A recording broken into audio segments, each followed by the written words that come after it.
CEO mocked street kids. Until Boy warned, "Ma'am, that's not your real son." And she collapsed. Comment where you're watching from and subscribe for more shocking stories.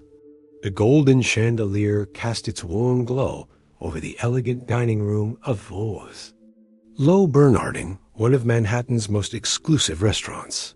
Sarah Mitchell, 30 years old and CEO of Mitchell Corp., adjusted her Hermes scarf as she prepared to leave. Her perfectly styled blonde hair caught the light as she gathered her Chanel purse, every movement radiating the confidence that came with controlling a billion-dollar empire. "Mommy, can we get ice cream?" 5-year-old Jake asked, tugging at her tailored coat with his small hands. His innocent blue eyes sparkled with hope as he looked up at the woman who had raised him since birth. "Not tonight, darling. We have that early meeting tomorrow," Sarah replied, her voice carrying the same authoritative tone she used in boardrooms. She guided Jake toward the restaurant's entrance, her heels clicking against the marble floor. The November air bit at their faces as they stepped onto the sidewalk.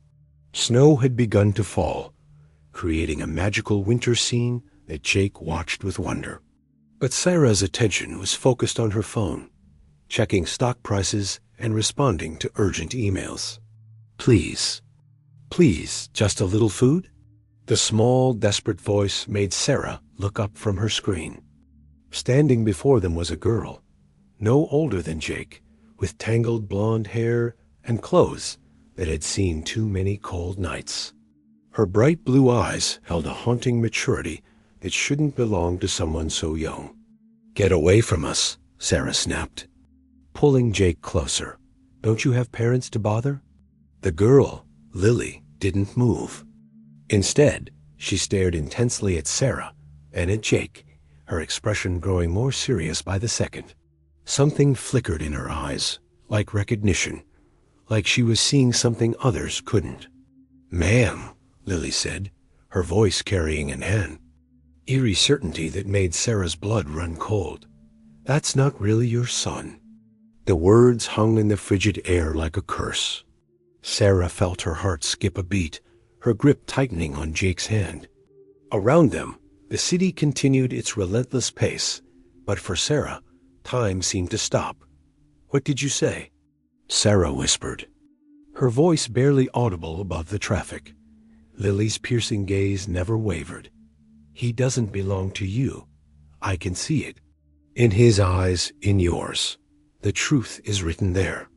Jake looked confused, glancing between his mother and the strange girl. Sarah's mind raced, trying to process what she'd heard. It was impossible, ridiculous. Jake was her son, born at Mount Sinai Hospital 5 years ago. She remembered the pregnancy, the delivery, everything. Or did she? As she stared down at Jake, details she'd never questioned before suddenly seemed foreign. His eyes, they were nothing like hers or Tom's. His gentle, compassionate nature stood in stark contrast to the Mitchell family's calculated coldness. Even his laugh was different, warmer somehow. "Come on, Jake," Sarah managed, her voice shaking. "We're leaving." But as they walked away, Lily's words echoed in her mind with terrifying persistence. "That's not really your son." That night, Sarah couldn't sleep. She found herself studying Jake's sleeping face, searching for resemblances that had never mattered before. The seed of doubt had been planted, and it was growing with each passing hour. What if the strange girl was right? What if everything Sarah believed about her life was a lie? Sarah's hands trembled as she flipped through the photo albums at 3 a.m. Jake's baby pictures scattered across her mahogany desk. The penthouse apartment felt suffocating despite its floor-to-ceiling windows overlooking Central Park. Each photograph seemed to mock her now. Jake as a newborn, his features somehow different from what she remembered. "Why are you looking at those?" Tom's voice startled her from the doorway. Her husband of 8 years stood in his silk pajamas, his dark hair disheveled from sleep. "Tom, tell me again about Jake's birth, every detail." Sarah's voice was barely above a whisper, but it carried the weight of desperation. Tom's expression shifted, a flicker of something, nervousness, crossing his face. "Sarah, it's 3 in the morning. What's brought this on? Just tell me." Her green eyes bore into his, searching for any sign of deception. "You know the story. Your labor was complicated. You were heavily sedated. The doctors were concerned about both of you." Tom sat beside her, but she noticed how he avoided her gaze. "When you finally held Jake, you were so exhausted, so relieved." "But I don't remember it clearly," Sarah interrupted. "Why don't I remember? Holding my own baby for the first time?" Tom's jaw tightened. The medication, the trauma, the doctor said it was normal to have gaps in memory after such a difficult delivery. Something in his tone felt rehearsed, like he'd told this story many times before. Sarah studied his face, noting the slight perspiration on his forehead despite the cool apartment. "I'm hiring a private investigator," she announced suddenly. "Sarah, you're being ridiculous. That homeless girl filled your head with nonsense. Her name is Lily." The words came out sharper than intended, and there was something about her, something familiar. Tom stood abruptly. "I won't have you disrupting our family over the ramblings of a disturbed child. Think about what you're risking, your reputation, the company, Jake's well-being." But Sarah was already reaching for her phone. Marcus Webb, the best private investigator money could buy, answered on the second ring despite the late hour. "Mr. Webb, I need you to investigate something for me. My son's birth records, hospital documentation, everything from 5 years ago at Mount Sinai." After hanging up, Sarah found herself drawn to Jake's room. She stood in the doorway, watching him sleep peacefully, his small chest rising and falling rhythmically. His blonde hair caught the moonlight, and for a moment she could swear she saw Lily's face in his features. The next morning, Sarah called in sick to work, something she'd never done in her entire career. Instead, she drove through Manhattan's streets, searching for any sign of the girl who had shattered her world with 7 simple words. She found herself parked outside Mount Sinai Hospital, staring at the building where Jake had supposedly been born. The medical records Tom had shown her years ago were stored in her safe at home, but now she wondered if they told the complete truth. Her phone buzzed. A text from her mother, Eleanor. "Tom told me about your episode last night. This obsession needs to stop before it destroys everything we've built." Sarah stared at the message, a chill running down her spine. How did her mother know so quickly? And why did she seem so concerned about what Sarah might discover? As she sat in her car, snow beginning to fall again, Sarah realized that the comfortable life she'd built might be constructed on lies. The question was, how deep did those lies go? And somewhere in the city, a homeless girl named Lily was probably wondering if anyone would ever believe the truth she carried. The grandfather clock in the Mitchell family estate chimed noon as Sarah sat across from Marcus Webb in her father's study. The private investigator, a weathered man in his 50s with sharp eyes, spread documents across the antique desk with the precision of a surgeon. "Mrs. Mitchell, what I've found is unusual," Marcus began, his voice grave. "Your son's birth records have been modified multiple times over the past 5 years. The timestamps show alterations as recent as 6 months ago." Sarah's blood ran cold. "What kind of alterations?" "Birth weight changed 3 times, delivery time moved by 4 hours, and the attending physician's name was completely replaced." Marcus pointed to highlighted sections on the documents. "In my 20 years of investigations, I've never seen hospital records edited this extensively unless something was being covered up." The study door burst open, and Eleanor Mitchell swept in wearing her signature pearl necklace in disapproving expression. At 65, she still commanded every room she entered, her silver hair perfectly coiffed and her posture regal. Sarah, what is the meaning of this circus? Private investigators? Questioning hospital records? Eleanor's voice carried the authority of someone accustomed to being obeyed without question. Mother, I need answers about Jake's birth. These records show clear signs of tampering.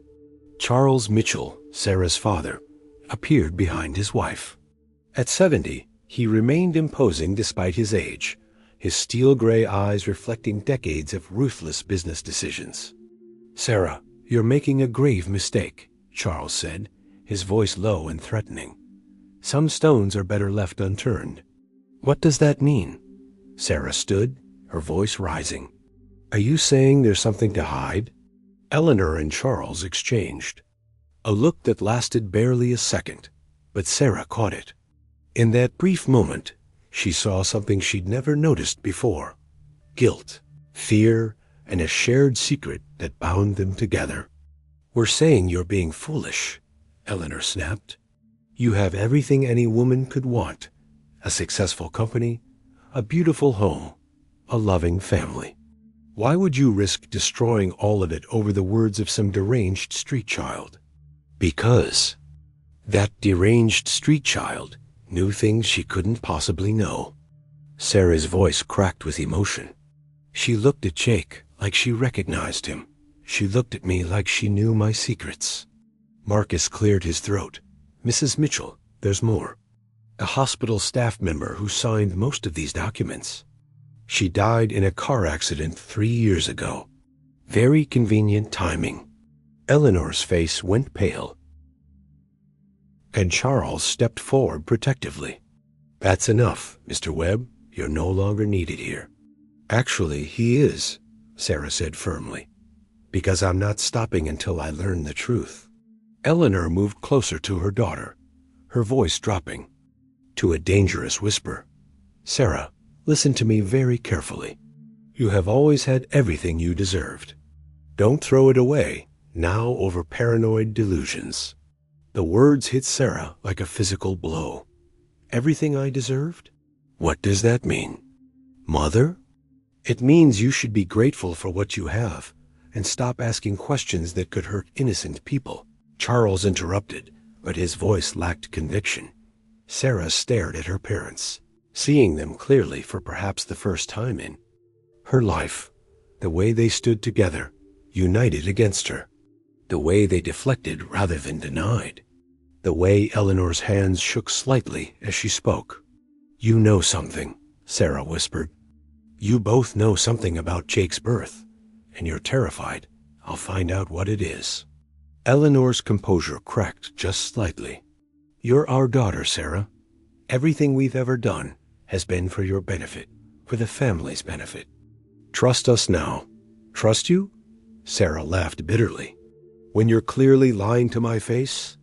Marcus gathered his papers. Mrs. Mitchell, I'll continue investigating. But I should warn you, if there was a cover-up, and it involved people with the resources to alter hospital records and silence witnesses, you may be in danger. After Marcus left, Sarah faced her parents in the oppressive silence of the study. Outside, snow continued to fall, blanketing the estate in deceptive purity. I'm going to find out what you're hiding, Sarah said quietly. And if you've done something to hurt Jake, or if you've taken him from someone who loved him, I'll make sure you pay for it. Eleanor's mask finally slipped completely. You ungrateful child. After everything we've given you, everything we've sacrificed. What sacrifices? Sarah demanded. What have you sacrificed, Mother? But Eleanor turned away, her shoulders rigid with secrets too heavy to carry any longer. As Sarah left the estate, she realized that the war for truth had begun, and her own family was the enemy. Sarah's black Mercedes moved slowly through the crowded streets of the Lower East Side, a stark contrast to the pristine neighborhoods she usually frequented. After 3 days of searching, she'd finally located the temporary shelter where Lily was staying. The building looked tired and forgotten, much like the children it housed. Inside, the smell of disinfectant mixed with the aroma of donated clothes and hope Sarah felt completely out of place in her designer coat among the worn furniture and peeling paint. A social worker named Maria approached her with suspicious eyes. "You're looking for Lily? She's in the common room. But I have to ask, are you another wealthy do-gooder looking to ease your conscience?" "I just need to talk to her," Sarah replied, her voice barely steady. Lily sat alone in the corner, drawing with broken crayons on a piece of cardboard. When she looked up and saw Sarah, there was no surprise in her eyes, only a knowing sadness that seemed ancient in someone so young. "You came back," Lily said simply, not stopping her drawing. "I knew you would." Sarah approached carefully, as if Lily might vanish like smoke. "How did you know what you said about Jake? How could you possibly know anything about my family?" Lily set down her crayon and studied Sarah's face with those unnaturally perceptive blue eyes. "I see things, always have. When I look at people, I see the truth underneath all the lies they tell themselves." "That's impossible, is it?" Lily tilted her head. "You have a birthmark on your left shoulder, shaped like a crescent moon. You had a stuffed elephant named Peanut when you were little, and you used to talk to it when you were scared." Sarah's breath caught in her throat. She'd never told anyone about Peanut, not even Tom. The elephant had been lost in a house fire when she was 7, and she'd never mentioned it again. "How do you? And when you were 12, you broke your grandmother's china vase and let the housekeeper take the blame. You still feel guilty about it." Lily's voice was gentle, but matter-of-fact got Sarah stumbled backward, her hand flying to her chest. "This isn't possible. You can't know these things." "But I do." Lily stood, her small frame somehow commanding in its stillness. "Just like I know that Jake isn't your real son. But you are my real mother." The words hit Sarah like a physical blow. She sank into the nearest chair, her vision blurring. "What did you say?" "You gave birth to me 5 years ago, not him. They took me away and gave you Jake instead." Lily's voice remained calm, as if she were discussing the weather. "I've been waiting for you to find me ever since." "No, that's impossible. I would remember. Would you? Or did they make sure you wouldn't remember?" Lily moved closer, her eyes filled with a compassion that broke Sarah's heart. "Think about it. Really think. Do you remember holding your baby for the first time? Do you remember feeling that instant connection mothers talk about?" Sarah tried to summon the memory, but it remained frustratingly hazy. She remembered pain, confusion, bright lights, and then nothing until days later when she was home with Jake. "The birthmark," Lily continued softly. "Check Jake's left shoulder. You'll find he doesn't have one. But I do." With trembling hands, Lily pulled down the neck of her worn sweater, revealing a crescent-shaped birthmark identical to Sarah's own. Sarah's world tilted on its axis. She reached out instinctively, her fingers hovering over the mark that mirrored her own. "This can't be real. I know it's hard to accept. Rich people aren't supposed to lose their babies to poor people.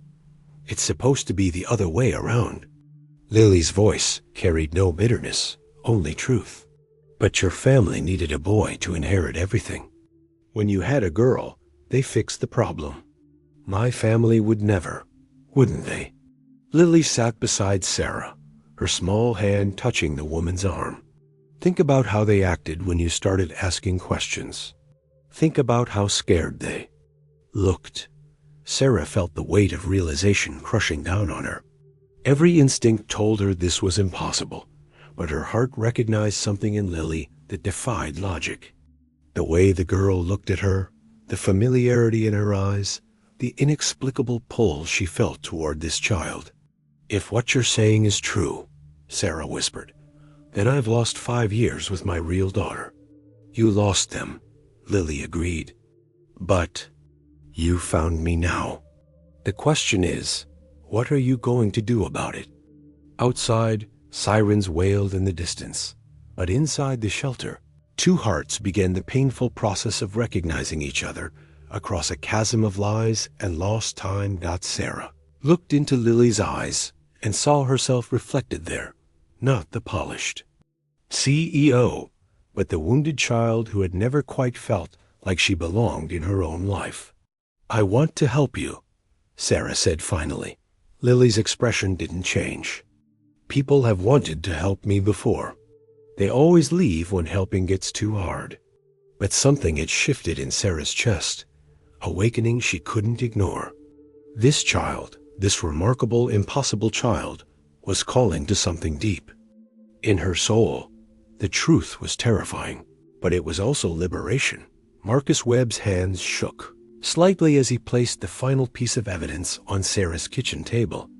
The penthouse apartment felt suffocating as the devastating truth lay spread before them in black and white documents, photographs, and recorded conversations. "Mrs. Mitchell, what I'm about to tell you will change everything," Marcus said, his voice heavy with the weight of discovery. "Your mother, Eleanor Mitchell, orchestrated the most elaborate baby swap I've ever encountered." Sarah gripped the edge of the marble counter, her knuckles white. "Tell me everything. 5 years ago, when you went into labor, you gave birth to a healthy baby girl at 11:47 p.m. That girl is Lily." Marcus pointed to a falsified birth certificate. "But your family's $5 billion inheritance required a male heir to assume full control of Mitchell Corp. Your father's will was very specific about bloodline succession. So they stole my daughter," Sarah whispered, the words tasting like poison. "They did more than that. At 2:15 a.m., 3 hours after your delivery, a 16-year-old drug addict named Amanda Torres gave birth to a baby boy in the same hospital. She was alone, scared, and high on urine. Your mother saw an opportunity." Marcus spread out hospital surveillance photos showing Eleanor Mitchell in heated conversations with medical staff. "Your mother paid Dr. Patricia Santos $50,000 to facilitate the switch. Santos sedated you heavily, then convinced Amanda that her baby had died from complications. They told you that your difficult labor had caused memory issues." Sarah's legs gave out, and she sank into a chair. "Amanda never knew her son survived. She was told he died. Eleanor arranged for her to be transferred to a rehabilitation facility upstate, where she spent 2 years getting clean. By the time she was released, she believed she had lost everything." "And Lily?" Marcus's expression darkened further. "They couldn't exactly abandon a healthy baby girl, so Eleanor arranged for Lily to be placed with a struggling foster family who thought they were helping an orphaned child. The family received monthly payments for her care, but when questions started being asked, Eleanor cut off funding. Lily ended up in the system, bouncing between homes until she eventually ran away." Sarah felt physically sick. "My mother condemned my own daughter to a life on the streets. It gets worse, doctor."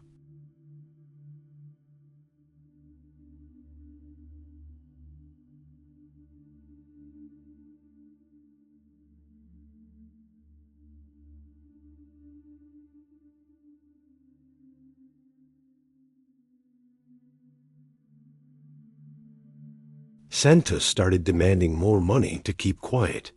2 years ago, she threatened to expose everything unless Eleanor paid her another $100,000. A week later, Santos died in what appeared to be a car accident, but the brake lines had been tampered with. My mother had her killed? I can't prove that in court, but the timing is suspicious. After Santos died, all the medical records were accidentally destroyed in a computer system upgrade. Except Eleanor didn't know that Santos had kept copies of everything in a safety deposit box. Marcus produced a manila envelope. Santos documented everything: the original birth certificates, the payment records, even audio recordings of her conversations with Eleanor. She was planning to go to the authorities before she died.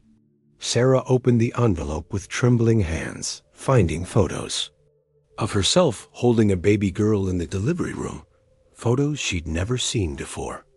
In them, she looked exhausted but radiant, cradling Lily with the natural grace of a new mother. "I remember this," Sarah breathed, touching the photograph. "I remember holding her. But then everything gets fuzzy. They gave you Versed, a drug.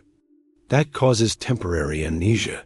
By the time it wore off, you were home with Jake, and everyone convinced you that your memories were confused due to trauma." The apartment's intercom buzzed, making them both jump. The doorman's voice crackled through. "Mrs. Mitchell, your mother is here.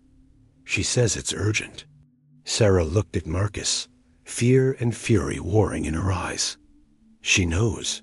Somehow, she knows we've discovered the truth.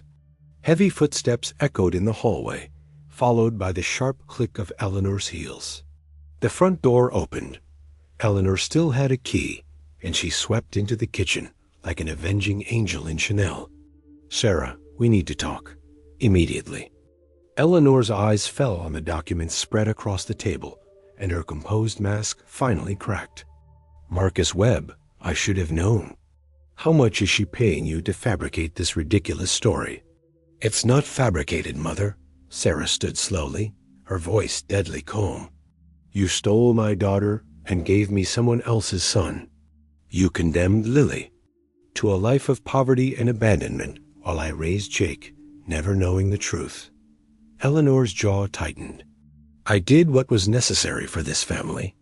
Your fathers will require a male heir. Without Jake, you would have lost everything: the company, the fortune, the respect that comes with the Mitchell name. So you destroyed 3 lives to preserve your precious dynasty? I saved your life." Eleanor snapped, her composure finally shattering. "You were spiraling into postpartum depression. You couldn't bond with that girl. I gave you a son who needed you, and I gave that girl a chance at a better life." "A better life? She's been living on the streets." Eleanor waved dismissively. "That's unfortunate, but not my responsibility. A foster family was supposed to care for her properly." Sarah stared at her mother with new eyes, seeing the cold calculation that had always lurked beneath the surface. "You're a monster. I'm a realist. And if you think you can undo what's been done without destroying everything we've built, you're more naive than I thought." Eleanor straightened her pearls, her mask sliding back into place. "Jake is legally your son now. Lily is nobody. Keep it that way or lose everything." But as Eleanor turned to leave, Sarah found her voice. "Get out, and don't ever come back." For the first time in her life, Eleanor Mitchell looked genuinely shocked. But she left without another word, leaving Sarah alone with the ruins of everything she'd believed about her life. Outside, snow began to fall again, as if the sky were weeping for all the lost years that could never be recovered. Sarah stood in her home office at dawn, staring at legal documents that could change everything. The adoption papers for Jake lay beside custody forms for Lily, each representing a different path forward. Her coffee had grown cold hours ago, but she couldn't bring herself to move. Tom found her there, still in yesterday's clothes, her hair disheveled and her eyes red from crying. "Sarah, you haven't slept. This obsession is destroying you." "It's not an obsession," she replied without looking up. "It's my daughter. My real daughter has been living on the streets while I've been raising someone else's child. Jake is our son," Tom said firmly, sitting beside her. "Biology doesn't erase 5 years of love, bedtime stories, and scraped knees we've kissed better." Sarah finally met his eyes, seeing the fear there. "And what about Lily? What about the 5 years she spent believing no one wanted her? We can help her without destroying our family. Our family is built on a lie." Sarah's voice cracked. "Every birthday party, every Christmas morning, every time Jake called me mommy, it was all stolen from someone else." Tom was quiet for a long moment. "So what are you going to do? Take Jake away from the only parents he's ever known and give him to a teenage drug addict?" Explain to a 5-year-old that everything he's ever believed about his life is false? The questions hit Sarah like physical blows because she'd been wrestling with them all night. There were no clean answers, no way to fix the past without causing new pain. I called the company board, she said quietly. I'm taking an indefinite leave of absence. Sarah, you can't just abandon everything. I'm not abandoning anything. I'm trying to figure out how to be the mother both of these children deserve. She stood, her decision crystallizing. I need to know Lily, really know her. And I need to understand what this means for Jake. Tom's face went pale. The board will never accept this. Your parents will fight you every step of the way. Let them try. Sarah's voice carried a steel Tom had never heard before. I spent my whole life doing what was expected of me, following their rules, building their empire, living their version of success. But I won't sacrifice my daughter's life to maintain their lies. That afternoon, Sarah found herself at the shelter again, but this time she brought Jake. He clutched her hand nervously as they walked through the unfamiliar corridors, his wide eyes taking in everything. Mommy, why are we here? He asked in his gentle voice. There's someone very special I want you to meet. Lily was in the same corner, but today she wasn't drawing. She was reading a battered copy of Charlotte's Web to 2 younger children. Her voice was soft and patient as she helped them sound out difficult words. When she saw Sarah and Jake approaching, she carefully closed the book and sent the younger children to play. The 3 of them sat together on the worn carpet, an awkward triangle of complicated truth. Jake, this is Lily, Sarah began carefully. She's going to be very important to our family. Jake studied Lily with the frank curiosity of childhood. Are you coming to live with us? Lily looked at Sarah, her mature eyes holding a question. Am I? Sarah felt the weight of the moment crushing down on her. To say yes meant admitting that everything Jake knew about his life was changing. To say no meant abandoning Lily again. I don't know yet, Sarah admitted. This is all very complicated. Adults always say things are complicated when they don't want to tell the truth. Lily observed quietly. Jake nodded seriously. My friend Marcus at school says his parents are complicated, too, but really, they just fight a lot. The innocence of his response broke something open in Sarah's chest. Here was this gentle, trusting child who had never done anything wrong, about to learn that his entire world was built on deception. What I can promise, Sarah said, looking between both children, is that I'm going to try very hard to do what's right for everyone. Lily smiled for the first time since Sarah had met her. A small, cautious thing, but genuine. That's more than most adults promise. As they prepared to leave, Jake surprised everyone by hugging Lily goodbye. I hope you do come live with us, he whispered. You seem lonely. Walking back to the car, Sarah realized that the hardest part wasn't choosing between Jake and Lily. The hardest part was learning to live with the knowledge that love, real love, sometimes meant making sacrifices that felt impossible. But looking at Jake's trusting face in the rearview mirror, she knew that whatever came next, she would protect both children from the adults who had already failed them. The question was whether she could protect them from the truth itself. The call came at 3:42 a.m., shattering Sarah's restless sleep. Jake's teacher's panicked voice cut through the darkness. Mrs. Mitchell, Jake collapsed at school today. He's at Mount Sinai Hospital. You need to come immediately. Sarah's hands shook as she dressed, Tom beside her grabbing keys and jackets. The same hospital where Jake was supposedly born, where her life had been torn apart and rebuilt on lies. They found Jake unconscious in the pediatric ICU, his small body dwarfed by the medical equipment surrounding him. Dr. Martinez, a kind-faced pediatrician, approached with grim news. Jake has acute anemia and needs an immediate blood transfusion. We need to test you both for compatibility. Sarah nodded numbly, extending her arm for the blood draw. But even as the needle went in, she knew what they would find. 20 minutes later, Dr. Martinez returned with results that would shatter their secret forever. I'm sorry, but neither of you are compatible donors. In fact, the blood work shows definitively that Jake cannot be your biological child. The words hung in the sterile air like a death sentence. Tom's face went white, and Sarah felt the last pillar of her old life crumble. That's impossible, Tom whispered, but his voice lacked conviction.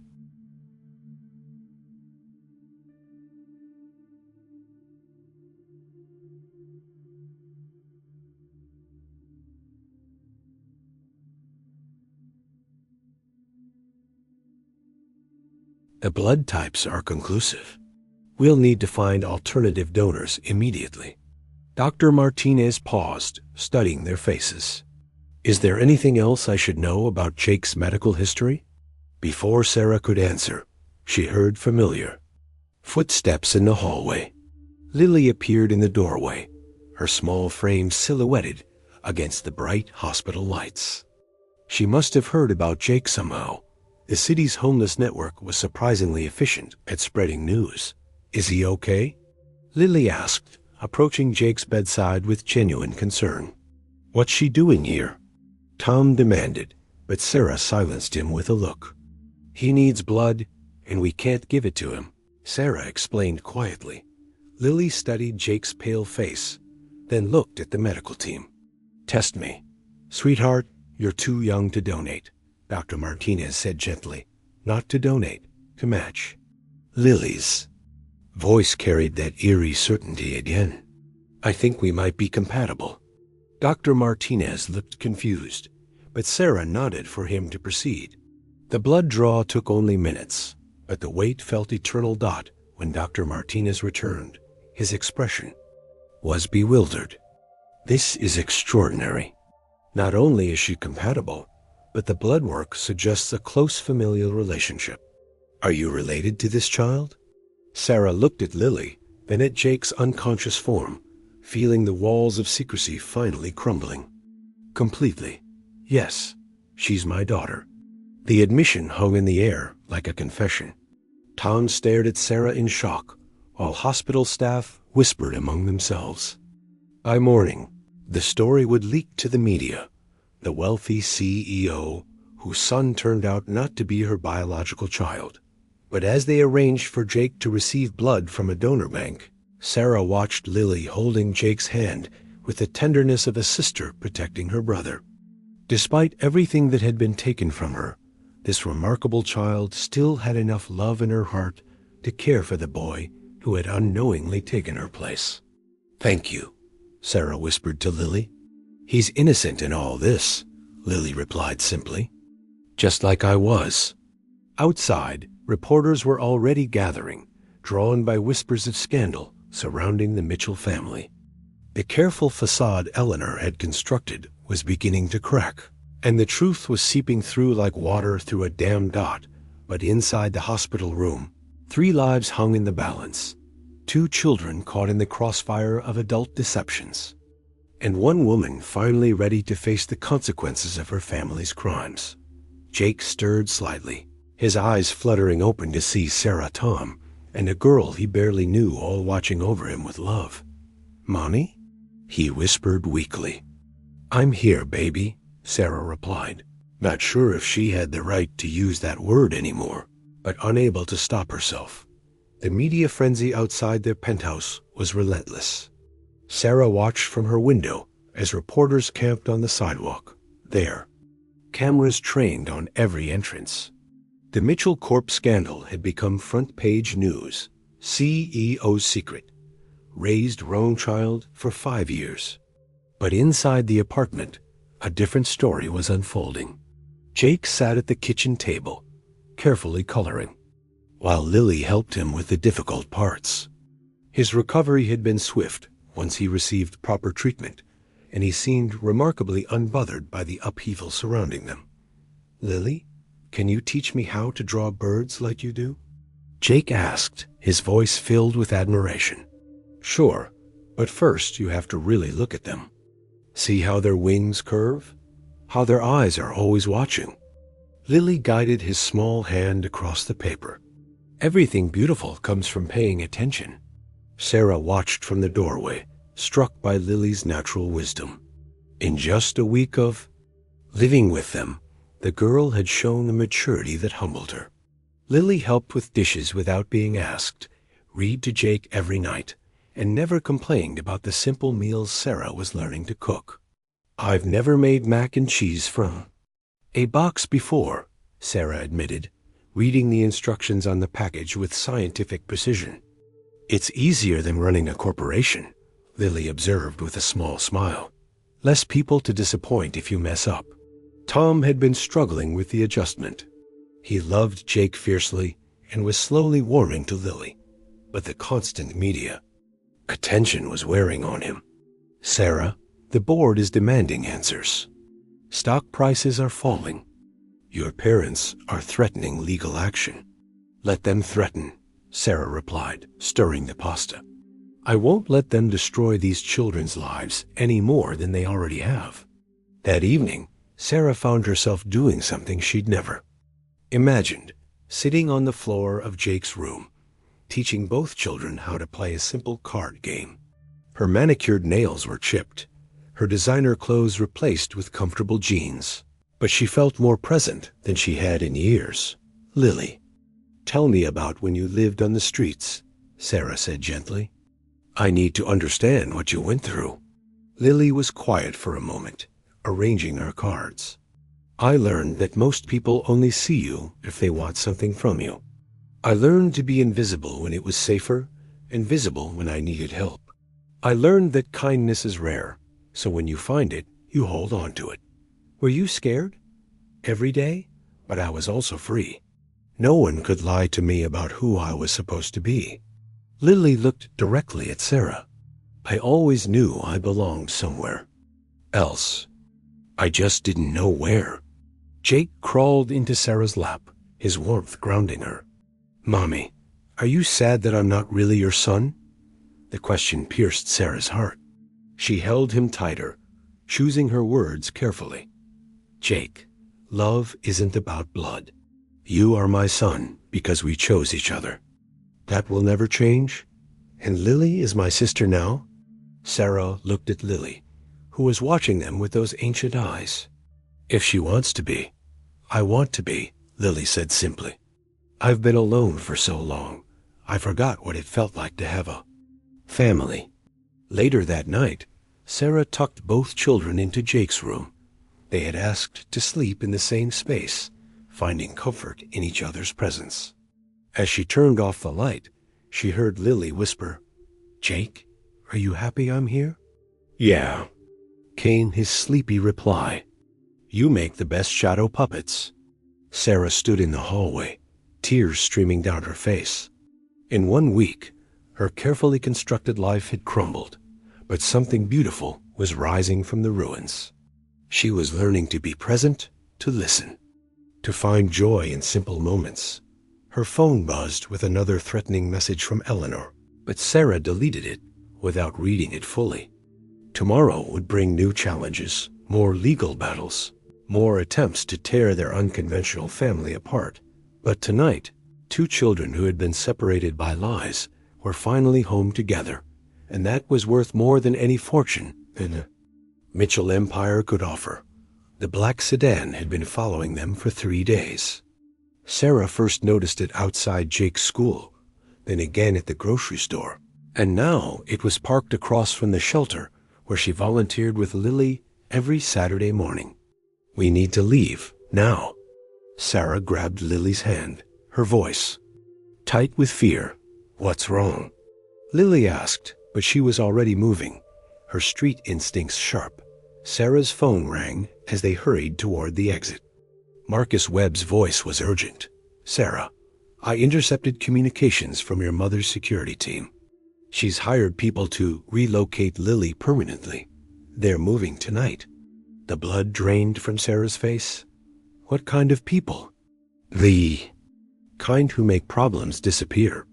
You need to get somewhere safe immediately." That evening, Sarah paced their penthouse like a caged animal, while Tom made urgent phone calls to security companies. Jake was at a sleepover, safely away from whatever was coming, but Lily sat calmly on the couch, watching the storm clouds gather outside. "You should let them take me," Lily said quietly. "It would be easier for everyone. Don't you dare say that." Sarah knelt before her, gripping the girl's small hands. "I won't let anyone hurt you. Not again. She's your mother.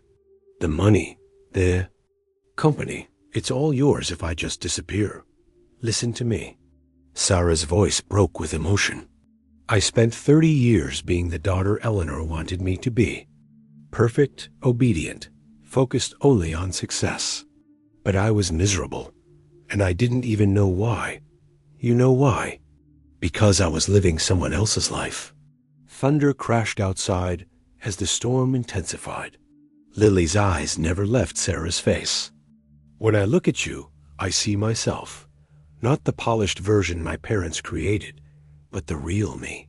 The person I was before they taught me that love was conditional, that family was a business transaction." Tears streamed down Sarah's cheeks. "You are more precious to me than any amount of money, and if protecting you means losing everything else, then so be it." At midnight, the power went out. Emergency lighting flickered on as Tom checked the security system. Someone's disabled the building's main electrical. "They're coming." Sarah pulled both children close as footsteps echoed in the hallway. But instead of Eleanor's hired men, they heard a different voice, Marcus Webb, accompanied by police officers. "It's over," Marcus announced, entering with Detective Rodriguez. Eleanor overplayed her hand. "We recorded her hiring conversation with the contractor. She's being arrested for conspiracy, attempted kidnapping, and accessory to murder in Dr. Santos's death." Relief flooded through Sarah, but Lily remained tense. "People like your mother don't stay arrested long." "Actually, they do when federal investigators get involved," Detective Rodriguez said. "Your mother's activities." Sarah found herself alone with Lily in the kitchen. The storm was passing, leaving the city washed clean and sparkling under the streetlights.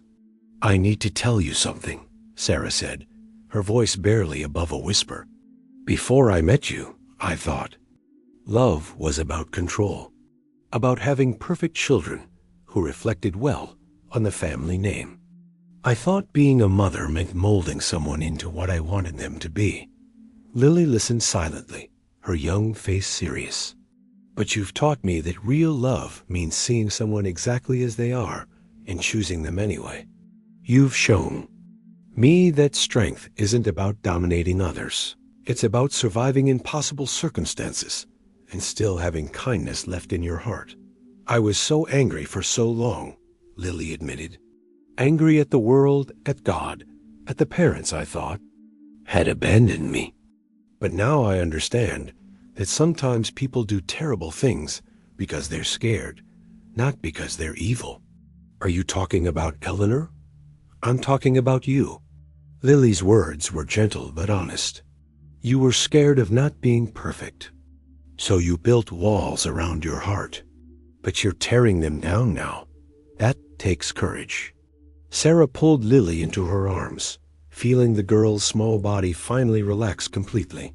For the first time since this nightmare began, Lily felt truly safe. "I love you," Sarah whispered into her daughter's hair. "Not because I have to, not because of blood or obligation, but because of who you are. My brave, brilliant, beautiful daughter." "I love you too," Lily replied, her voice thick with tears she'd been holding back for years. "Mom." Outside, the storm had passed, and the first rays of dawn were breaking through the clouds. In the kitchen of a Manhattan penthouse, a mother and daughter who had been separated by lies finally found their way back to each other through truth. The hardest part of their journey was over. Now they could begin to heal. The courthouse was surprisingly quiet for such a momentous day. Sarah sat between her lawyer and Lily, who wore a simple blue dress the first new clothes Sarah had bought her that Lily had actually chosen herself. Jake swung his legs from the chair beside them, clutching a drawing he'd made for the judge. "This is really happening," Sarah whispered, squeezing Lily's hand. "Are you sure?" Lily asked, not out of doubt, but out of wonder. "You could still change your mind." "Never," Sarah replied firmly.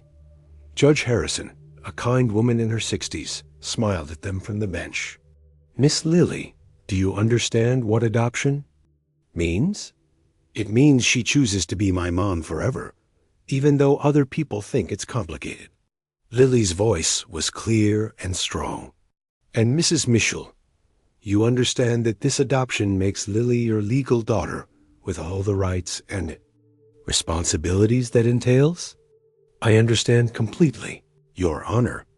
I also want to state for the record that I'm formally renouncing any claim to the Mitchell family inheritance.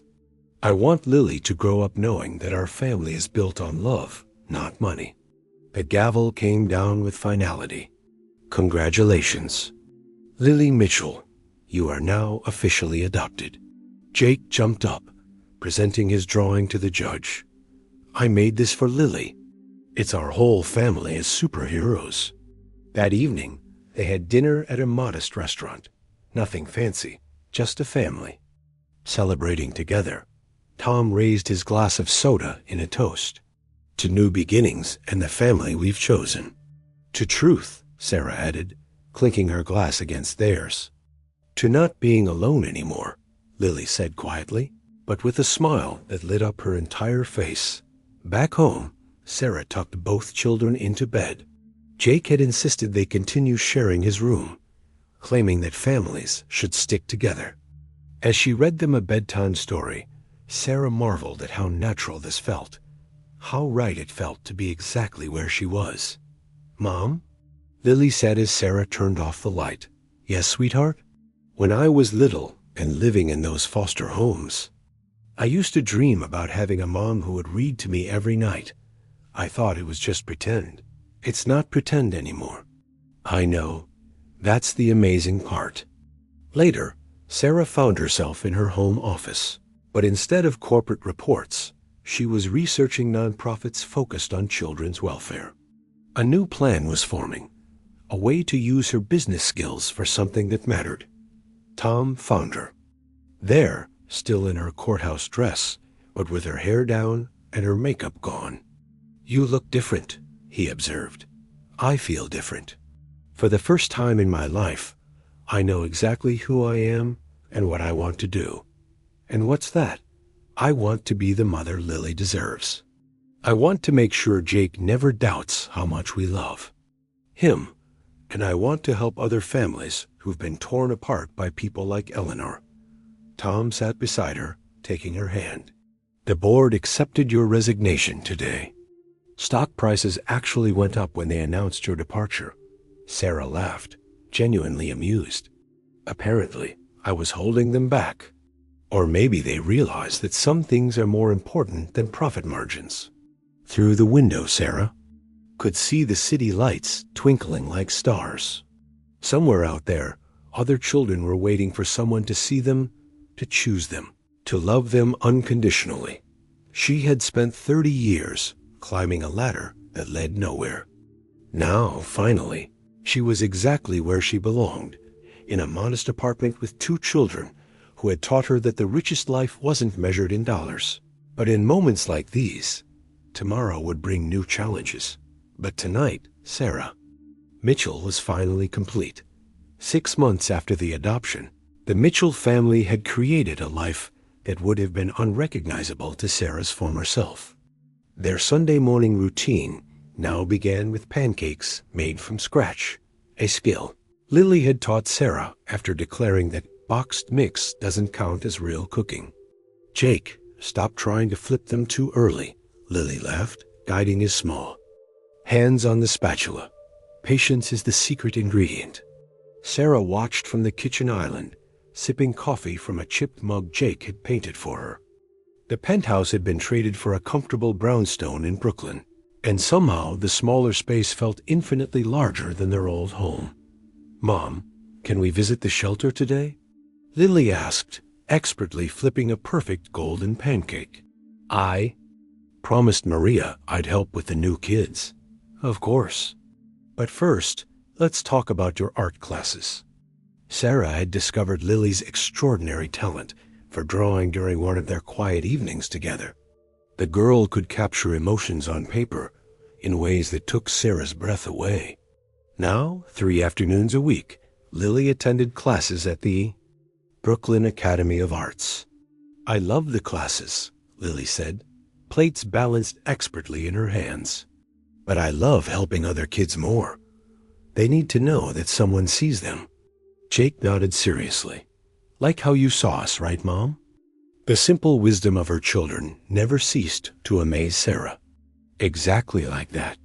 After breakfast, they walked to the neighborhood shelter, where Sarah now volunteered regularly. The transformation hadn't been easy, learning to see beyond her own privileged bubble, understanding the systemic issues that created homelessness, accepting that she couldn't save everyone, but could make a difference for some. Sarah, thank God you're here, called Maria, the shelter director. We have 3 new kids who arrived last night. Siblings, they're scared and won't talk to anyone. Lily was already moving toward the children, her approach gentle and non-threatening. She sat nearby but didn't speak, simply pulling out her sketchpad and beginning to draw. Within minutes, the youngest child, a boy about Jake's age, was peering over her shoulder with curiosity. She has a gift, Maria observed, watching Lily gradually draw the children into conversation through art. In 6 months, she's helped more kids open up than our professional counselors manage in a year. Sarah felt the familiar swell of pride and amazement. She understands what it feels like to be invisible. That afternoon, they attended Jake's soccer game. Tom had taught him to play, and though Jake wasn't the most athletic child on the team, his enthusiasm was infectious. He celebrated every goal, his own and his teammates', with equal joy. Go Jake! Lily cheered from the sidelines, her voice carrying across the field. After the game, they stopped at their new tradition, ice cream at the local parlor where the owner, Mrs. Chun, always remembered their orders and asked about school. You know what I love most about our life now? Sarah said as they walked home, sticky fingers and content hearts. What? Both children asked in unison. Every day feels real. Before, I was performing the role of Sarah Mitchell, CEO. Now I'm just me, your mom. You're the best mom, Jake declared, chocolate still smudged on his chin. And the worst cook, Lily added with a grin. But we love you anyway. That evening, as she tucked them into their respective rooms, Jake had finally agreed to his own space, but insisted the doors stay open so they could talk across the Yazoo hallway. Sarah reflected on how much had changed. The massive inheritance was gone, but their modest savings provided security. The corporate power was gone, but she felt more influential helping one child at a time. The social status was gone, but their neighborhood relationships felt more genuine than any country club friendship she'd ever had. Mom? Lily called softly from her room. Yes, sweetheart? Do you ever miss it? The old life? Sarah considered the question honestly. I miss feeling important in that big public way, but I don't miss feeling empty. I don't miss being someone I didn't recognize. Good, Lily said, because this version of you is worth keeping. Outside, Brooklyn hummed with life. Real, messy, beautiful life. And inside their brownstone, a family built on truth and choice settled into another peaceful night. The coffee shop near Amanda Torres's apartment was nothing like the upscale establishments Sarah used to frequent. Mismatched chairs, local art on the walls, and the comforting aroma of fresh baked goods. Amanda sat across from them, nervously fidgeting with her sleeves, her eyes darting between Sarah, Tom, and Jake. At 21, Amanda looked older than her years, with tired eyes that held the weight of addiction and recovery. But there was strength there too, the kind forged through surviving the impossible. "I can't believe he's really mine," Amanda whispered, watching Jake color quietly at the corner table. "For 5 years, I thought he was dead." "Eleanor told you he died during delivery," Sarah confirmed gently. "She told us you were a drug addict who abandoned him. We were all victims of her lies." Amanda's hands shook slightly as she lifted her coffee cup. "I was using then, but I wanted to get clean for him. When they told me he died, I lost hope for a while." Tom leaned forward, his voice careful but kind. "We want you to know that we love Jake completely. But we also understand he's your biological son. What does that mean, exactly?" Amanda's voice was barely audible. Sarah had been dreading and preparing for this conversation for weeks. "It means we want you to be part of his life, if you're ready for that. Jake should know his birth mother. He should understand where he comes from." Jake looked up from his coloring, sensing the adults were talking about him. "Are you the lady who gave birth to me?" he asked Amanda with typical childhood directness. Amanda's eyes filled with tears. "Yes, I am." "Were you sad when you thought I died?" "So sad I thought I might die too." Jake nodded solemnly, then returned to his drawing. A few minutes later, he brought it over, a picture of 4 stick figures holding hands under a rainbow. "That's you, me, Mom, and Dad," he explained. To Amanda, "We're all together now." Amanda broke down completely, and Sarah found herself comforting this young woman who had been another casualty of Eleanor's manipulations. Over the following weeks, they developed a careful routine. Amanda visited twice a week, always supervised, always supportive of Sarah and Tom's role as Jake's parents. She was working as a waitress while studying for her GED, determined to build a life worthy of the son she'd thought she'd lost. "I don't want to confuse him," Amanda said during one visit. "You're his real parents. I want him to know I never stopped loving him." The breakthrough came when Jake fell off his bike and scraped his knee badly. Amanda was there that day, and her instinctive response to comfort him was so natural, so maternal, that Sarah finally understood something profound. "There's enough love to go around," Sarah told Tom that night. "Jake doesn't have to choose between us and Amanda. We can all be family." The legal arrangements were complex but manageable. Amanda signed documents confirming Sarah and Tom as Jake's permanent parents while establishing her right to regular visits and involvement in major decisions. Most importantly, Jake began to understand his story, not as abandonment or rejection, but as a complicated situation that adults had created and were now working together to heal. Meanwhile, Sarah's new nonprofit was taking shape. Second Chances Family Services focused on reuniting families separated by circumstances, addiction, or manipulation. Amanda became their first success story and eventually their most passionate advocate.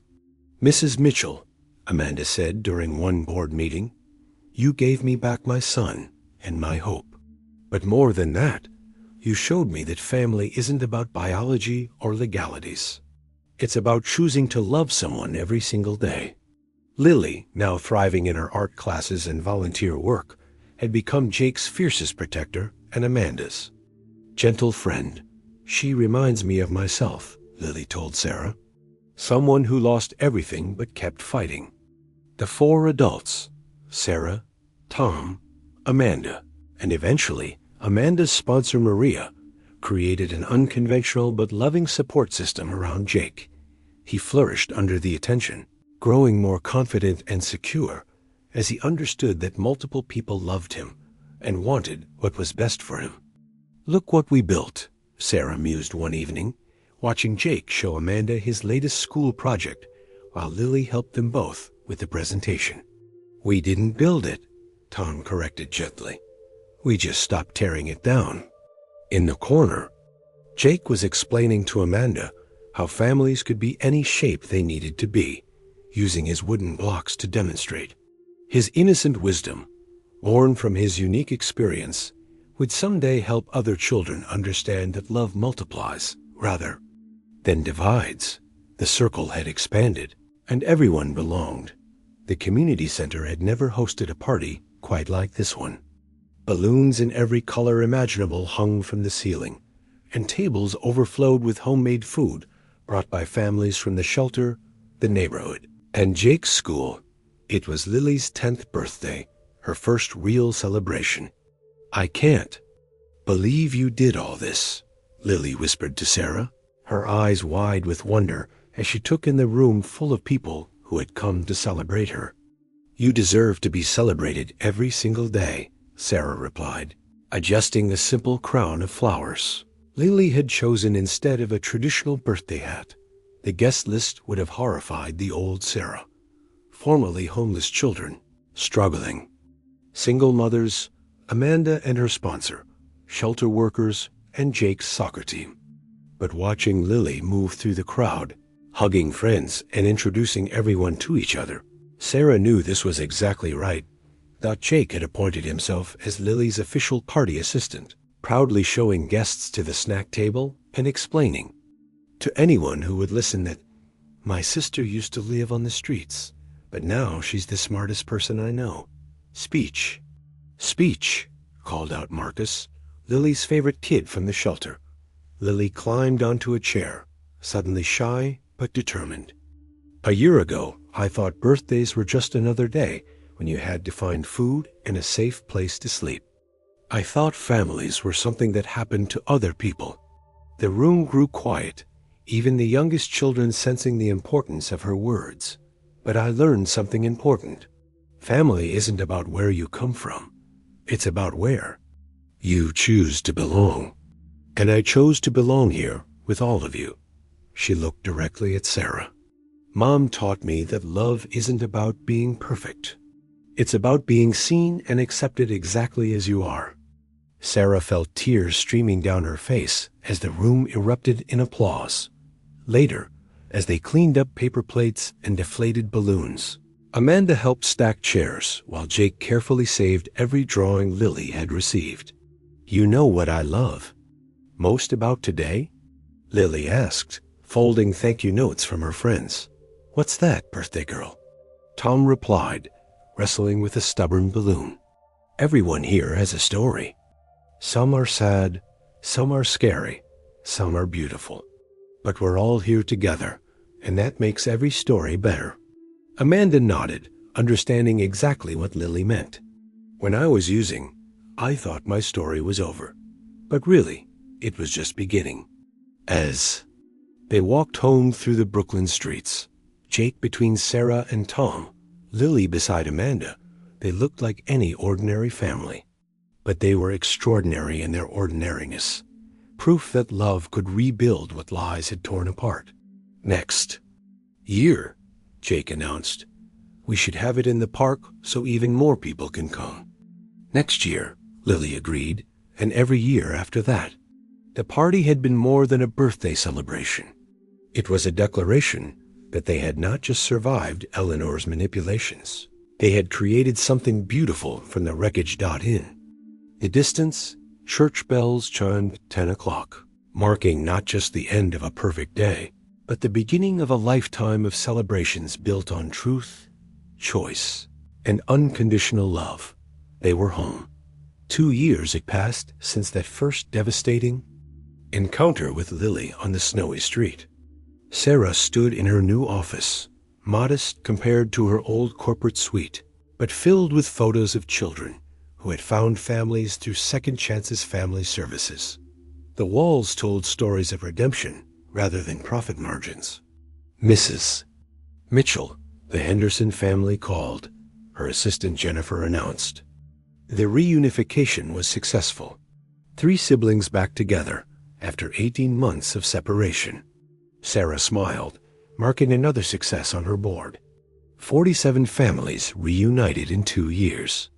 Each case reminded her of her own journey from ignorance to awareness, from selfishness to service.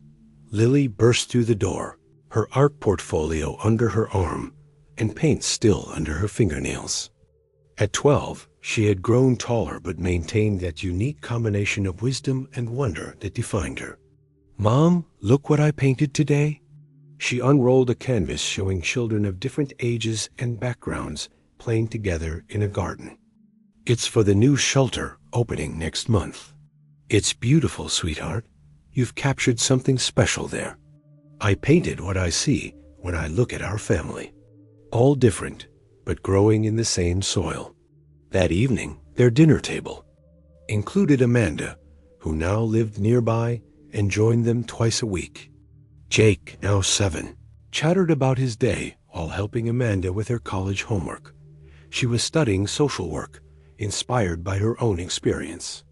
"Remember when you used to eat at fancy restaurants every night?" Lily asked Sarah, passing the simple pasta dish they'd made together.